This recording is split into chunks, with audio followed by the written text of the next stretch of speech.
La séance est ouverte. La parole est à Monsieur Dany Laferrière pour la lecture de son remerciement.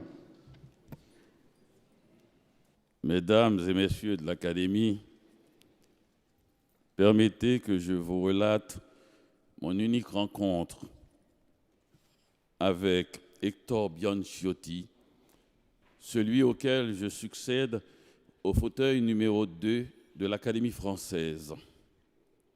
D'abord, une longue digression, il y en aura d'autres durant ce discours en forme de récit, mais ne vous inquiétez pas, de cette vieille ruse de conteur, on se retrouvera à chaque clairière. C'est l'EGBA qui m'a permis de retracer Hector Bianciotti, disparu sous nos yeux ahuris durant l'été 2012. L'EGBA, ce dieu du panthéon vaudou dont on voit la silhouette dans la plupart de mes romans. Sur l'épée que je porte aujourd'hui, il est présent par son vévé, un dessin qui lui est associé. Ce Legba permet à un mortel de passer du monde visible au monde invisible, puis de revenir au monde visible. C'est donc le Dieu des écrivains. Ce 12 décembre 2013, j'ai voulu être en Haïti, sur cette terre blessée, pour apprendre la nouvelle de mon élection à la plus prestigieuse institution littéraire du monde.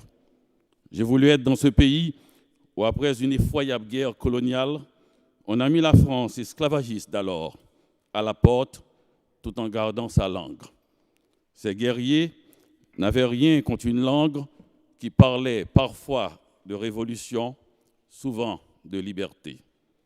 Ce jour-là, un homme croisé à Port-au-Prince, peut-être l'EGBA, m'a questionné au sujet de l'immortalité des académiciens. Il semblait déçu de m'entendre dire que c'est la langue qui traverse le temps et non l'individu qui la parle, mais que cette langue ne perdurera que si elle est parlée par un assez grand nombre de gens. Il est parti en murmurant « Ah, toujours des mots ». C'est qu'en Haïti, on croit savoir des choses à propos de la mort que d'autres peuples ignorent. La mort est là-bas plus mystique que mystérieuse. Ici, on se souvient d'Hector Bianciotti comme d'un homme généreux, élégant et cultivé, trois qualificatifs qui reviennent dès qu'on apprend quelque part que j'entre à l'Académie française. Au fauteuil de qui? Hector Bianciotti. Ah, me répond-on, vous êtes chanceux. Ça va être facile d'en dire du bien. C'est un bon écrivain et un homme courtois. J'entends ces commentaires louangeurs à Port-au-Prince, à Bruxelles, à Montréal et surtout à Paris. On vient généralement à une pareille cérémonie pour fêter le nouvel élu. Mais beaucoup de gens sont ici ce soir pour entendre ce que j'ai à dire à propos d'Hector Bianciotti. Passerai-je l'examen? Au lieu de comparaître devant vous, je vais plutôt voir l'écrivain français venu d'Argentine afin de comprendre cet étrange hasard qui nous a réunis sur ce fauteuil.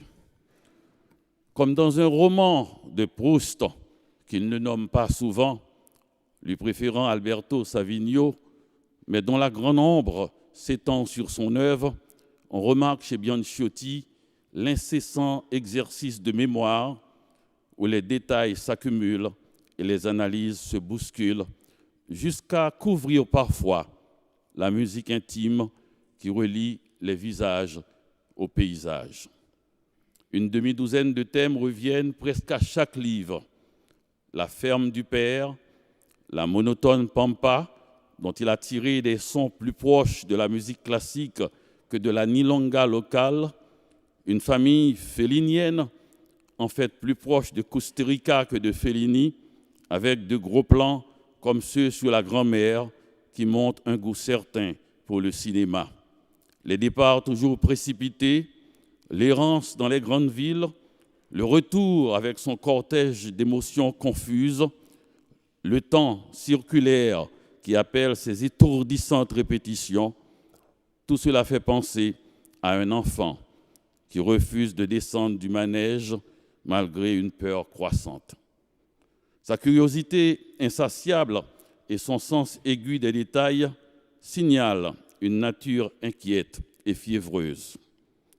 L'emploi imprévisible qu'il fait de l'adjectif dans une phrase par ailleurs classique rappelle Borges. C'est cet homme élégant jusqu'au bout des ongles qui m'a donné rendez-vous au Grand Splendide, un hôtel que je croyais luxueux, mais qui se révèle de 3e catégorie, selon une appellation bienveillante, mais en réalité, sinon du dernier, tout au plus d'avant-dernier ordre. On peut lire cette note dans le traité des saisons, qui fait penser par le titre au moins à un de ces magazines sur papier glacé et parfumé qui accorde des étoiles aux hôtels, aux villes, aux souvenirs, aux nappes, aux paravents, aux mouches, aux roses et même aux oublis. On imagine qu'Hector Bianchiotti publie des chroniques et que la propriétaire du Grand Splendide ne lui fait pas payer le loyer et les repas, en espérant qu'il écrira un article qui saura redonner du lustre à cet hôtel déclassé. C'est là qu'il se terre depuis sa disparition du paysage parisien. Je le trouve dans la petite bibliothèque, confortablement installée, dans un fauteuil recouvert de plastique d'un rouge chimique. Il interrompt sa lecture pour m'accueillir avec un sourire résigné. Si je rencontre Hector Bianchiotti aujourd'hui, c'est pour lui faire voir qu'à défaut d'un successeur plus éclatant, il y a entre nous des liens si solides qu'il pourrait justifier un tel choix. Si l'équipe française a gagné la Coupe du Monde en 1998, c'est parce que son entraîneur clairvoyant avait privilégié une certaine cohésion parmi les joueurs à cette collection de stars dont il pouvait disposer. Bianchiotti, qui vient d'Argentine, un des grands pays du football, ne saurait être scandalisé par cette comparaison. Mais j'ai un doute, car je viens de m'apercevoir qu'il n'y a pas un seul ballon rond dans toute son œuvre. L'écrivain, qui peut lire aujourd'hui les pensées des autres, se fend d'un sourire légèrement plus détendu que celui avec lequel il m'avait accueilli. Puis il dépose lentement sur la petite table le livre de Borges sur le bouddhisme qu'il lisait à mon arrivée. J'allais entrer de plein pied dans ma plaidoirie quand j'ai vu passer cette silhouette reconnaissable par ses joues gonflées et ce regard-là d'un homme qui a traversé bien des tempêtes. C'est Oscar Wilde. La propriétaire de l'hôtel le suit dans l'escalier avec un service à thé sur un grand cabaret rose. Je jette à cet homme prématurément vieilli par un injuste procès de mœurs pour revenir à Bianchiotti qui m'offre des yeux doux et purs, délicatement posés sur un visage nu. Ainsi commence la soirée avec M. Bianchiotti. Si j'ai pris du retard dans les présentations, c'est que je suis en compagnie d'un homme qui dispose d'un temps infini, ce qui n'est pas votre cas, j'en tiendrai compte. Il est indéniable que ce fauteuil numéro 2 que nous partageons a un destin américain. Borges, votre écrivain préféré, et cela pour de diverses raisons, décrit sans embâge les différences entre l'Amérique et l'Europe. Dans Enquête, il nous présente 2 écrivains aux antipodes. D'un côté, Valéry, votre Valéry tant aimée, disons plutôt tant admirée, car je ne sais pas si on peut aimer Valéry, et de l'autre, Walt Whitman. Pour Borges, Valéry symbolise d'infinies adresses, mais aussi des scrupules infinis. Whitman, une vocation de félicité presque incohérente, mais titanique. Valéry personnifie glorieusement les labyrinthes de l'esprit, Whitman, les interjections du corps. Valéry est le symbole de l'Europe et de son délicat crépuscule, Whitman, celui du matin américain. Si certains points dans ce duel de personnalités vous semblent excessifs, je sais que vous partagez avec moi cette idée extravagante qu'un texte bien écrit contient sa propre vérité. J'ai remonté le fauteuil numéro 2 pour trouver à côté de grands esprits comme Montesquieu un certain François-Jean de Beauvoir, marquis de Chastellux. Cet intellectuel, ami de Voltaire, était aussi un homme d'une certaine bravoure qui participa à la guerre d'indépendance américaine sous le commandement du comte de Rochambeau. Permettez que je m'arrête un moment sur le nom de Rochambeau. Si le père a fait la guerre d'indépendance américaine aux côtés de Washington et qu'il est connu comme étant le vainqueur de Yorktown, si le père était donc du bon côté, le fils fut le pire bourreau envoyé à Saint-Domingue qui deviendra Haïti après la défaite de l'armée napoléonienne à Vertières. C'est lui, François Donatien Rochambeau, qui fit venir de Cuba des chiens pour chasser les esclaves en fuite. Ah, cher Hector Bianchotti, la rencontre de l'Amérique et de l'Europe ne fut pas toujours aussi civilisée que le face-à-face de Valéry et de Ruthman imaginé par Borges. Vous-même, vous racontez d'une manière elliptique certes la condition misérable de ces Indiens qu'on finit par employer comme main-d'œuvre sur leur propre terre. On n'a qu'à constater cette violence si lourdement présente dans la vie quotidienne des petits fermiers venus parfois du Piémont pour imaginer le sort réservé aux premiers habitants de cette terre. J'ignore si vous avez été bercé enfant, comme je le fus en Haïti par les guerres de libération, et si Bolivar a compté pour vous comme il a compté pour moi. Si oui, sachez qu'il séjourna 3 mois en Haïti, du 24 décembre 1815 au 31 mars 1816.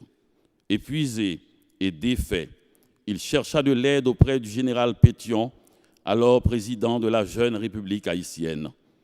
Haïti était le seul pays d'Amérique à comprendre une telle passion de liberté. Au terme de son séjour, Pétion lui fournit un bateau, des hommes et des armes. En échange, il lui demanda de libérer les esclaves des pays conquis au nom d'Haïti. Ces histoires ont nourri mon imaginaire et chaque fois que je croise un Sud-Américain, mon premier réflexe est de savoir s'il est au courant de cet épisode. Vous n'en avez soufflé mot dans votre œuvre, préférant l'histoire familiale à l'histoire nationale, un point de vue que je partage avec vous. Peut-être parce que la vie fut trop dure pour ces paysans piémontais pour qu'ils se sentent concernés par un quelconque sentiment national. D'ailleurs, ces notions idéologiques vous indiffèrent, sauf s'il s'agit du populisme de Péronne et de sa femme Eva, dont vous avez tiré des portraits d'une férocité jubilatoire. Je me demande si Dumas a compté pour vous et s'il a illuminé votre enfance comme il l'a fait de la mienne. Si je parle de Dumas, c'est parce qu'il a occupé aussi ce fauteuil, même si ce n'était pas le Dumas des 3 mousquetaires, mais plutôt son fils, l'auteur de La Dame aux camélias. De toute manière, les Dumas ont de profondes racines en Haïti, puisque c'est une négresse, selon l'appellation de l'époque, qui a donné naissance au général Dumas, le grand-père de notre confrère Alexandre Dumas fils. Je dois souligner que le nom Dumas ne vient pas du père, le marquis de la Pailleterie, mais de la mère, une jeune esclave du nom de Marie-Louise Cécette Dumas. Ces Dumas ont le sang vif de ces mousquetaires qui osèrent affronter notre fondateur, le cardinal Richelieu. Enfant, j'étais du côté de D'Artagnan. Aujourd'hui, je me range derrière le cardinal. Le temps nous joue de ses tours. J'ajoute que Montesquieu, avec ses observations critiques et ironiques sur l'esclavage, pourrait se retrouver facilement dans un manuel d'histoire de l'Amérique, puisque l'esclavage est à la base de la prospérité de ce continent. Ce fauteuil est le siège de tant d'aventures reliées à l'Amérique que je ne serais pas étonné qu'il devienne un jour le fauteuil américain de l'Académie. Ah, l'enfance, elle revient sans cesse, comme chez beaucoup d'écrivains, mais dans votre mémoire, elle prend une dimension épique. Vos descriptions sont si terrifiantes qu'elles me font regretter mon enfance lumineuse au pied d'une grand-mère sereine. Vous égrenez dans cette œuvre troublante une litanie de malheurs, une terre aride, un père taciturne et violent et une mère cherchant constamment un lieu où s'abriter de la colère de son mari. Elle n'avait qu'à tomber enceinte, car le père n'était sensible qu'à l'idée de l'augmentation de la main-d'œuvre. Dans ce carnaval incessant défilait le char allégorique de la grand-mère. À ce regard voilé, on sent que ce que cette femme a représenté pour vous, Hector Bianchotti. En premier lieu, la résistance à votre père qui lui vaut une dignité de reine à l'exil. Cette grand-mère, aussi innocente dans sa méchanceté qu'un insecte nuisible, vous a sauvé de l'ennui tout en vous offrant votre plus beau personnage. Ces nombreuses courses dans la pampa, parfois bourreuses, à la recherche de fermes plus hospitalières où ses autres fils pourraient l'héberger après une dramatique rupture avec votre père. Je me demande si ce personnage plus grand que nature n'était pas une affectueuse tentative de vous rapprocher de cette littérature sud-américaine à vos yeux trop colorés, car votre grand-mère pourrait se retrouver facilement dans les romans de Garcia Marquez. Vos autres personnages sont tenus non par les images, mais par ce style classique qui fait de vous un écrivain français. Et cela avant que vous ayez songé à écrire un roman en français. Il faut dire que différemment des autres pays sud-américains, l'Argentine s'est toujours mise dans le sillage d'une Europe sobre, à l'imagination bridée par l'érudition et l'analyse. Ah, cette enfance, vous en avez tant parlé, en ajoutant chaque fois de nouveaux détails. Vous avez décrit sous différents éclairages chaque chambre, chaque meuble, chaque visage. Les exilés font ça, pour que vers la fin, au moment où tout s'obscurcira, ils puissent retrouver le chemin du retour. Vous aviez tout de suite deviné, cher Hector Hippolyte, cher Hector Bianchotti, que ce monde brutal de la paysannerie, structuré par le travail et la violence, n'était pas le vôtre. Et vous n'aviez cesse de le quitter. En cela, vous ressemblez à tant de jeunes gens. La scène du départ, à part qu'elle soit émouvante, ne nous apprend rien de nouveau à propos des personnages. Ils sont autour d'une table, la mère tête baissée qui regarde le père sortant un grand cahier où il a noté tout ce que vous lui devez, vous fait jurer de payer vos dettes. Vous êtes là, abasourdi par tant de mesquinerie. Je sais qu'on finit par ressembler à celui qu'on déteste, surtout vers la fin. Vous verrez. Vous prenez enfin la route soulagé, sachant que vous n'allez plus jamais revenir dans ce village perdu où vous avez vécu une enfance si triste. Vous ne saviez pas encore qu'on ne quitte pas son enfance et que le voyage ne prend son sens qu'au retour. On vous sait avide de sensations, vous ayant vu dans la pampa embrasser la terre, les arbres comme les animaux, et aussi un garçon de ferme, Florencio. Votre mère semblait désemparée devant une telle frénésie, mais ces pages sur la naissance du désir me semblent les plus belles de votre œuvre. Ces années seront décisives, comme on dit, car vous découvrez en même temps la littérature, les jeunes filles, les jeunes garçons, la misère, la liberté et la politique. On trahit ses amis ou sa famille pour de l'argent ou pour éviter la prison. Tous ces jeunes gens qui vous entourent à Cordoba ou à Buenos Aires trafiquent avec le pouvoir. Ils sont à la fois anges et démons, l'un d'eux vous trahira, puis vous sauvera en vous permettant de prendre le bateau pour l'Europe. À quel moment avez-vous compris que toutes ces histoires blessantes, tous ces échecs amoureux, toutes ces rebuffades, toutes ces humiliations étaient les ferments d'une œuvre à venir? À quel moment avez-vous senti que ces dures conditions dans lesquelles vous avez vécu sont la source de cette élégance qui impressionne tant ces aristocrates croisés sur votre chemin? À cette élégance millénaire des nantis, vous avez opposé avec une grâce incomparable, selon tous les témoignages, votre univers pauvre en biens matériels, mais si riche en nuances. Grâce à ce don particulier pour l'écriture, on a l'impression que les livres ont fleuri au bout de vos doigts.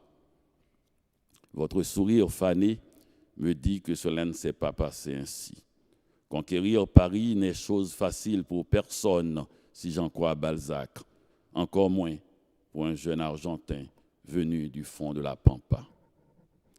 Dans ce que la nuit raconte au jour, vous confessez quelque chose qui m'a profondément touché.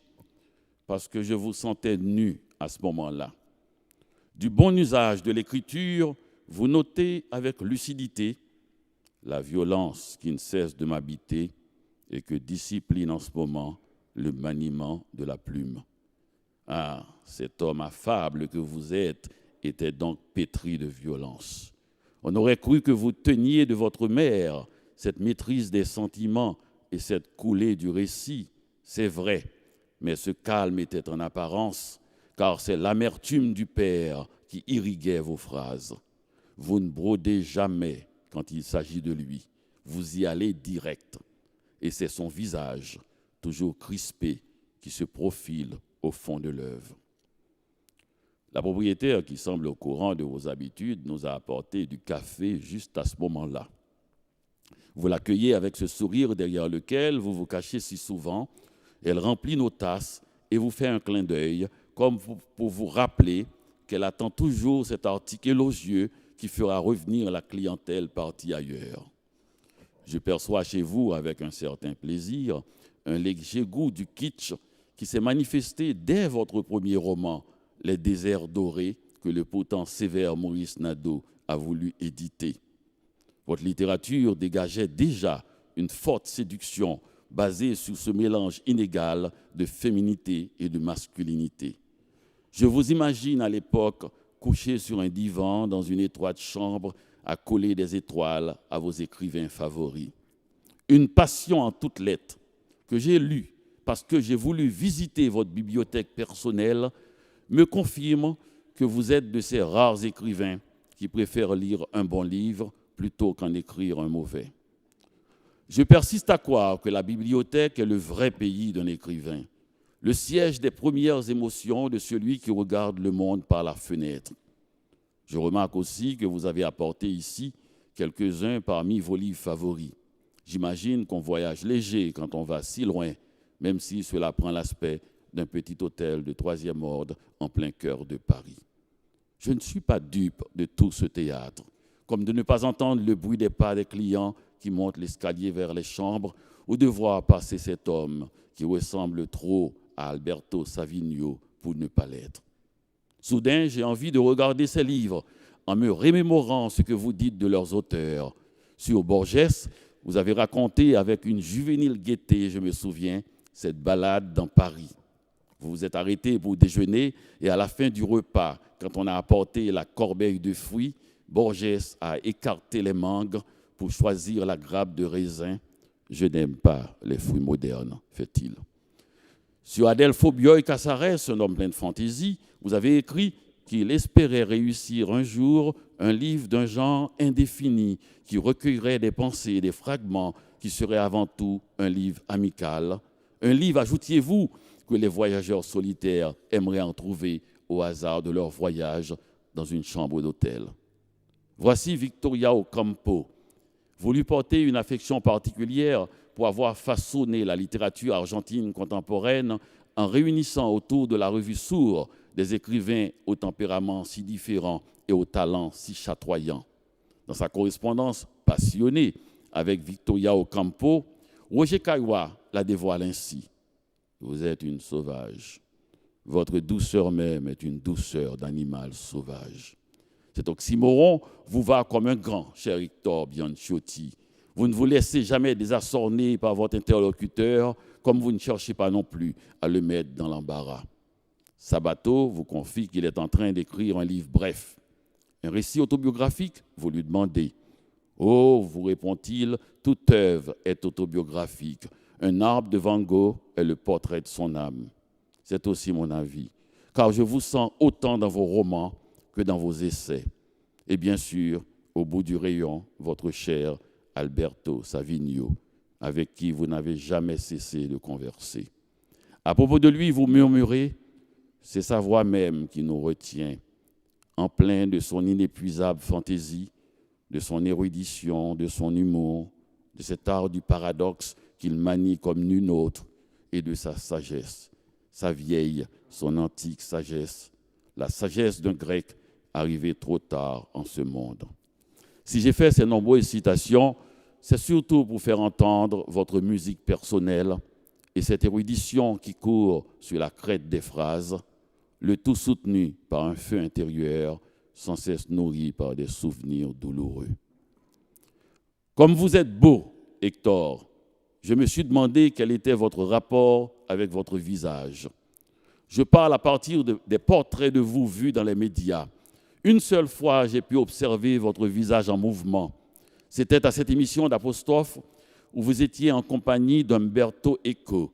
Vous portiez un costume gris et une belle chemise bleue, bien coiffée.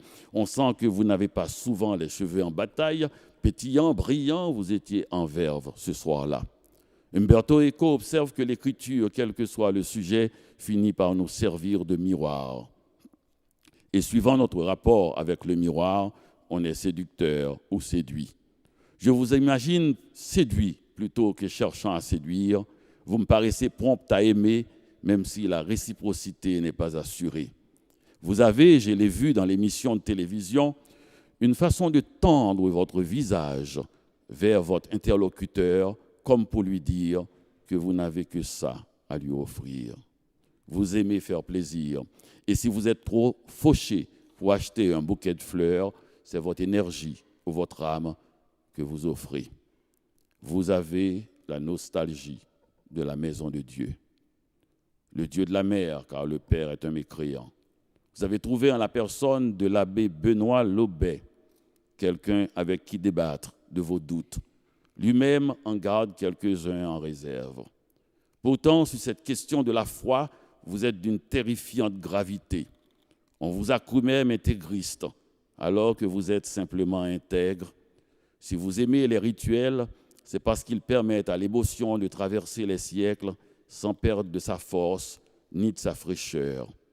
Entre l'amour de la mère et la dure loi du père, votre choix semblait évident, mais un sourire furtif me dit que vous ne voyez plus les choses de manière aussi catégorique. Cher Hector Bianchotti, au cœur de votre esthétique, cette idée de la beauté qui remonte au temps de la ferme. Vous avez été frappé par cette photo d'une dame habillée de rouge dans le catalogue d'une de vos tantes. Il y a toujours dans ces coins reculés du monde où la vie n'a de sens que par le travail, un être qui se passionne pour l'inutile. Cette tante ne semblait vivre que pour ces catalogues qu'elle recevait par la poste. Durant les heures laudes de l'après-midi, elle le feuilletait. Un jour, debout près d'elle, vous avez remarqué cette dame en rouge. Plus que la dame elle-même, c'est l'émotion qu'elle a provoquée en vous qui a résisté au temps. Vous étiez présent le jour où votre père s'en est pris à cet étrange mode de vie en déchirant tous les catalogues avant de les jeter au feu.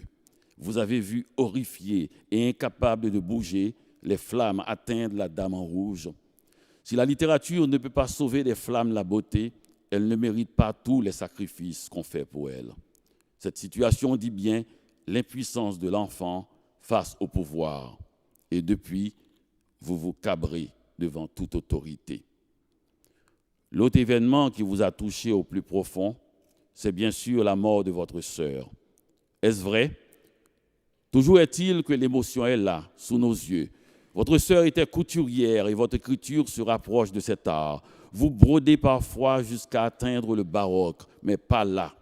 Devant la mort, vous devenez sobre et tout d'un coup, vous tremblez en découvrant la fragilité de cette triade qui soutenait l'édifice familial. La mère Courage, le père Tonnerre et la sœur Fantaisie. Ôtez la fantaisie et tout s'écroule. Le paternel se vide de son sang comme de son sens. Plus tard, le père meurt. Et comme pour moi, vous apprenez sa mort par téléphone, c'est le sort des exilés. Vous écrivez, lorsqu'on m'a annoncé au téléphone la mort du père, j'avais imaginé un cimetière en désordre. On pense à tout ce chemin parcouru pour s'éloigner du père, et voilà qu'il faut reprendre la route en sens inverse. Je n'ai pas connu la haine du père, j'ai vécu son absence et le choc que cela a fait à ma mère. Vous avez connu pourtant des périodes d'extrême dénuement durant vos débuts à Rome et à Paris, des situations si angoissantes financièrement que vous auriez eu raison de vous laisser aller, mais ce goût de l'élégance vous a toujours gardé parmi les vivants. Au retour d'une conversation littéraire dans un salon de Paris ou de Rome, où vous avez discuté longuement de Valérie ou de Giuseppe Tomasi di Lampedusa, vous prenez la peine, avant de vous coucher, de laver l'unique chemise que vous possédiez pour la mettre à sécher dans la petite chambre où vous logiez. Votre enfance fut si rude qu'elle vous a dégoûté du travail manuel. Cher Hector Bianchotti, cette rage si bien enfouie en vous, mais dont les traces sont évidentes dans vos récits, me font penser au poète haïtien Edmond Laforêt. Il est né en 1876 et mort en 1915 à Jérémie, surnommé en Haïti la ville des poètes. C'est un pays où l'on doit justifier sa vie en publiant au moins un recueil de poèmes. Laforêt était à Jérémie quand les Américains débarquèrent en juillet 1915. Pour protester contre une telle agression, il se noya dans sa piscine avec un dictionnaire Larousse au cou. Si Laforêt est mort en dandy résistant, vous avez mis beaucoup de style dans votre vie et aussi dans votre écriture. Pour n'importe qui d'autre, ce serait trop, mais chez vous, on sent une sincérité si profonde qu'elle finit par séduire le lecteur et tous ceux qui s'approchent de vous.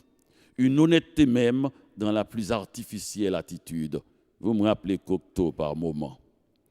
Vous aimez l'opéra, vous aimez l'Italie, vous parcourez les musées, mais vous n'avez jamais oublié que derrière la vieille ferme familiale, on trouve ce petit cimetière que votre père qualifia un jour d'enclos de croix. Cette métaphore, si brutale dans son sens comme dans sa forme, ne vous a jamais quitté. En arrivant à cet hôtel, j'ai remarqué sur le comptoir de la réception deux de vos titres parmi les plus beaux. L'amour n'est pas aimé et le pas silent de l'amour. Les photographies de vedettes de telenovelas épinglées un peu partout me font craindre que la propriétaire, cette femme obèse, inquisitoriale et blonde, selon une note griffonnée au crayon dans vos carnets, s'attende à lire des romans d'amour à l'eau de rose. C'est le genre de quiproquo qui vous amuse. On m'a parlé ici et là de votre humour, de votre esprit espiègle, ce qu'on voit trop rarement dans votre œuvre. Sur les photos, parfois guindées, toujours sérieux, vous donnez l'impression d'un homme triste à ceux qui ne vous connaissent pas ou qui ne vous ont pas connu au bon moment. Dans un article retentissant de Claude Roy, où il vous qualifie d'élégant vagabond, il remarque aussi chez vous une fierté si grande qu'elle vous empêche de crier. Je cite, « Si vive est la douleur qui vous étreint ». Vous puisez votre énergie à deux sources différentes. La fierté est déjà mentionnée et l'ambition de maîtriser le français mieux que quiconque. Vous hésitez jusqu'à ce qu'un jour, votre alter ego, Angelo Rinaldi, vous convainque d'écrire en français ce roman que vous portez en vous depuis si longtemps, sans la miséricorde du Christ. Tous vos thèmes y sont à nouveau présents, même si cette fois le narrateur ne regarde pas directement la caméra, se cachant derrière une certaine Adélaïde Marèze. Le parcours ne diffère pas, sauf pour ce Strasbourg-Saint-Denis, la rue de Paris, où vit Adélaïde Marèze. L'ambition est cette fois double, un roman en français et un grand roman. Il est paru en 1985, au moment où je publie « Comment faire l'amour avec un nègre sans se fatiguer ». Ces deux livres, du moins par leur titre, ne sont pas visiblement destinés au même lectorat. Pourtant, l'Association des aveugles de Montréal me demande de lire cette année même « Sans la miséricorde du Christ » pour son public. C'était la première fois que je me lançais dans une pareille aventure. C'était aussi la première fois que mon nom effleurait le vôtre. Après ce discours, nous ne nous quitterons plus. Vous revenez souvent, cher Hector Bianchotti, sur cette première métaphore entendue de la bouche de votre père. Je rappelle une nouvelle fois cette scène qui a fondé votre sensibilité et d'une certaine manière votre spiritualité. Vous êtes avec votre père dans le jardin quand il vous montre le petit cimetière qu'il désigne comme l'enclos de croix, tout en ajoutant que c'est ici, dans cette vie, que tout se passe et qu'il n'y a plus rien d'autre après. L'image est rude, mais elle est aussi très puissante puisqu'elle vous a habité si longtemps.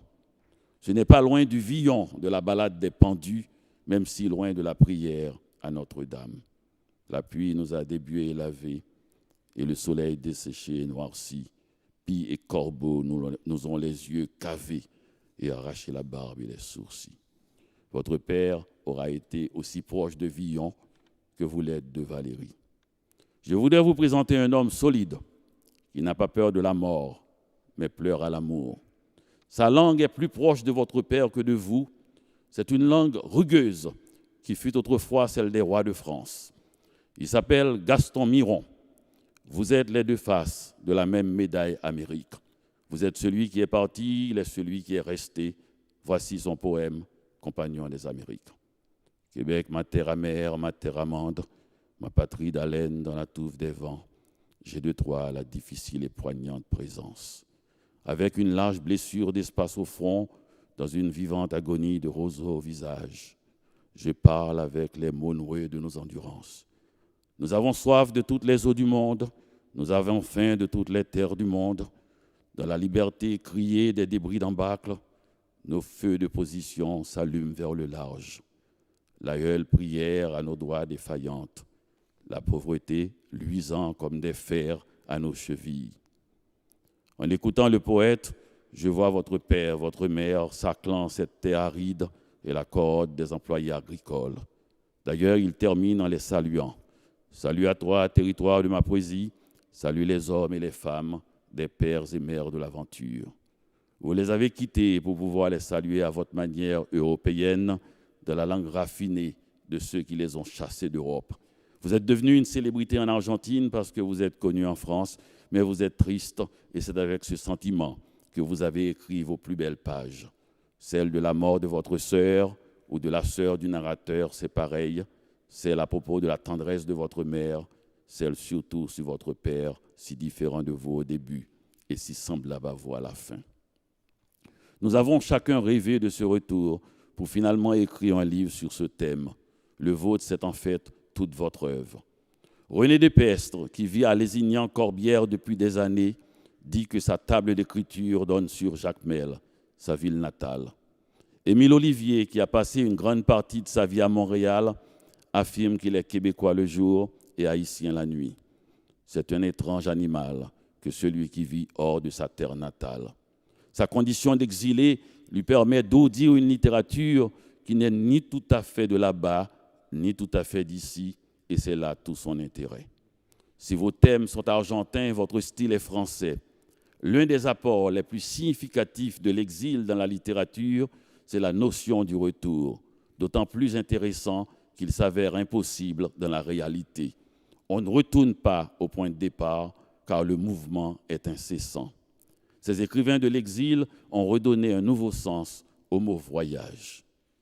Vous avez appris tant de choses durant cette vie si riche en aventures diverses et sans chercher à éviter les pièges, car vous êtes intrépide.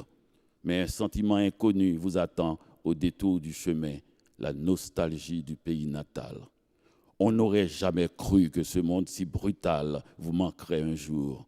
De nombreux écrivains sud-américains vous avaient ouvert le chemin vers Paris. Vous avez suivi leurs traces comme s'il s'agissait d'un troupeau migrateur. Vous étiez devenu le chroniqueur de leurs errances. Chaque fois que l'un d'eux publie un livre, vous le présentez immédiatement à vos lecteurs. Certains sont devenus des amis, car l'amitié est une passion sud-américaine. Borges, bien sûr, mais aussi les sœurs Ocampo, Macedonio Fernandez à sa mort, les Uruguayens Felisberto Hernandez et Juan Carlos Onetti, la Brésilienne Clarice Lispector, l'Argentin universel Alberto Manguel, le Mexicain Octavio Paz, Ernesto Sabato, l'autre aveugle de Buenos Aires, le Cubain Severo Sarduy et tous ceux bien moins connus que vous avez aidés à faire leurs premiers pas dans ce pari qui exige pour y réussir l'appétit d'un Rastignac. Ils n'ont pas tous fait le voyage, mais ils l'ont tous rêvé. Pour ne pas sombrer dans la dépression, s'il était possible de l'éviter, il faut autre chose que l'ambition, peut-être cette chaleur humaine qui s'appelle l'affection. Alors voici Léonore Fini et ses nombreux chats, et surtout Sylvia Baron-Supervielle. Pour moi, ce fut d'abord ce trio qui a inscrit la dignité nègre au fronton de Paris, le Martiniquais Aimé Césaire, le Guyanais Léon Gontran-Damas et le Sénégalais Léopold Sédar Senghor. Ce dernier a occupé pendant 18 ans le fauteuil numéro 16. C'est lui qui nous permit de passer sans heurts de la négritude à la francophonie. Chaque fois qu'un écrivain né ailleurs entre sous cette coupole, un simple effort d'imagination pourra nous faire voir le cortège d'hommes protectrices qui l'accompagnent. Il y a une nouvelle de Borges dans Fiction, Funeste ou La Mémoire, qui raconte l'histoire d'un jeune garçon qui se rappelait de tout ce qu'il a vu, de tout ce qu'il a dit, de tout ce qu'il a lu. Cette mémoire qui ne sait pas faire le tri n'est pas loin du cauchemar. Un cauchemar que le trop-plein comme le manque de sensations peut engendrer. J'ai été frappé en vous lisant par cette insistance à évoquer la perte du langage, comme si vous perceviez qu'un destin tragique vous attendait au détour. Vous qui mettiez tant de passion dans la moindre discussion sur la littérature, voici que la parole se retire de vous. J'ouvre spontanément un de vos livres pour tomber sur ce passage où vous parlez d'un écrivain qui ne parvient plus à saisir la réalité au moyen des mots. Dans un portrait de Rainer Maria Rilke, vous soulignez cette frontière du langage où la parole est la demeure de l'être. À propos de Swift, vous découvrez avec tristesse qu'il finit dans un état de pitoyable hébétude, se limitant à bredouiller la même phrase quand il arrivait à parler. Parlant d'un personnage dans Ce que la nuit raconte au jour, vous notez qu'il s'arrêta, détournant la tête, cherchant plus loin sur la toile du fond de la nuit quelque chose de perdu, de secret. Pourtant, ces mots enfuis furent tout pour vous. Et vous le dites clairement, j'ai joué avec les mots, je me suis raconté des rêveries et des fictions, j'ai formé ma conscience. J'entends le bruit des sandales de la concierge qui revient avec du café chaud. Près de la fenêtre se tient Valérie pensif qui observe un oiseau en train de faire son nid.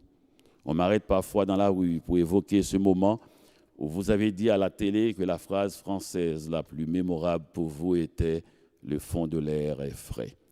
Cette candeur a charmé l'assistance et le mot est resté. Qui d'autre qu'un enfant de la Pampa prendrait la peine de palper le fond de l'air avec un accent si distinctif? La Pampa. Le regard de Bianchotti s'est allumé à l'évocation de cette plaine infinie et d'une vie rythmée par les saisons. Vous avez tout perdu, sauf cette manière de vous tenir que la maladie n'a pu altérer qu'au dernier moment. Jusqu'au cœur de cette douleur qu'est la perte de la mémoire pour un écrivain comme vous, si attaché aux mots justes et au goût de bien dire, vous avez gardé votre élégance. Quand les idées se sont effacées de votre mémoire, vous vous rappeliez les titres des livres et les noms des auteurs les plus aimés. Vous souvenez-vous aujourd'hui de ce jeune homme si indifférent à la faim et au sommeil qu'il passait ses nuits à discuter de poètes disparus. Puis le français tant aimé vous a quitté pour l'espagnol de votre enfance, la seule langue qui vous permet d'exprimer le silence. Comme vous ne trouvez plus d'intérêt à parler, je lirai à votre place ces mots qui disent votre état d'esprit du moment. Tout est en ordre. Maintenant, les silhouettes et les drames sont devenus transparents ou infiniment réduits et occupent inoffensifs la place qui leur revient dans l'enchevêtrement du temps. Vous levez la tête pour me regarder longuement, puis vous reprenez le livre de Borges que vous lisiez à mon arrivée. La propriétaire en train de converser près de la fenêtre avec Valérie ne se retourne pas sur mon passage. Son petit rire de fée clochette m'accompagne jusqu'à la porte. Je sors pour trouver Legba, qui m'attendait sur le trottoir d'une rue animée. Un taxi m'amène au quai Conti afin que je vous fasse part de ma rencontre avec Hector Bianchotti.